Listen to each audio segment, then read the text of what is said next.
वर्तमान सुभद्रा टंका पाई नथिबा महिला मानक पई आसिला सबुठु बड़ खबर।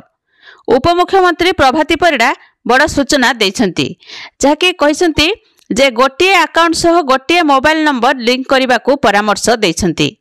प्राय 5 लाख आवेदनकारींकर बैंक सह लिंकेज होइनी। बैंक अकाउंट आधार मोबाइल नंबर मध्य समन्वय नहीं, जहाँकर 2-3टी अकाउंट रही सेमानकर एही समस्या रहुछि। तेबे बैंक जाई गोटे अकाउंट सह गोटे मोबाइल नंबर जोड़िबा को परामर्श दिया जाइछि। तेबे यह छड़ा से कहिसंती जे आसंता 24 तारिख दिन बाकी थिबा हिताधिकारी को टंका मिल जिबा कथा। एथिरु केही वंचित हेले 24 तारिख परे गाँ को गाँ जीव टीम। अंगनवाड़ी कर्मी माने व्यक्तिगत भावे वेरिफिकेशन करिवे। तेबे आपण मानकर कोन समस्या अछि ताहा प्रथमे जानि नियंतु। एई सुभद्रा योजना अधीन रे पंजीकृत आवेदनकारी मानकर मध्यरु से जेउ मानकर बैंक अकाउंट संबंधी समस्या अछि से माने प्रथमे ताहार जांच करिवे।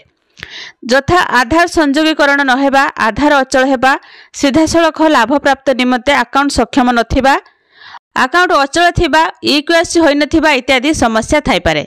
तेबे एई सब समस्या थिबा आवेदनकारींकर एक तालिका सुभद्रा वेबसाइट तथा संपृक्त ब्लॉक, पंचायत, म्युनिसिपालिटी, वार्ड कार्यालय उपलब्ध करा जायछि।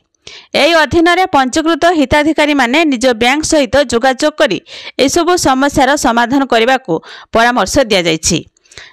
तेबे नवेम्बर 24 तारिख रे समस्त अकाउंट को आसीबो एही टंका। एथिरु केही वंचित हेले पुणी 24 तारिख परे गाँ को गाँ जिबे अंगनवाड़ी कर्मी माने। अंगनवाड़ी कर्मी माने व्यक्तिगत भाव में वेरिफिकेशन करिवे। तेबे कह जाउछि जे प्राय 5 लाख आवेदनकारी बैंक सह लिंकेज होइनी। तेबे जेउ मानकर 2-3टी अकाउंट रही सेमानकर एही समस्या रहउछि। तेबे बैंक को जाइए आपण माने गोटे अकाउंट सह गोटे मोबाइल नंबर जोड़िबा को परामर्श दिया जाइछि। आपण माने तुरंत एई सब कार्य करिनियंतु, नचेत आपण माने 24 तारिख रु टंका पाइबारु वंचित हेबे।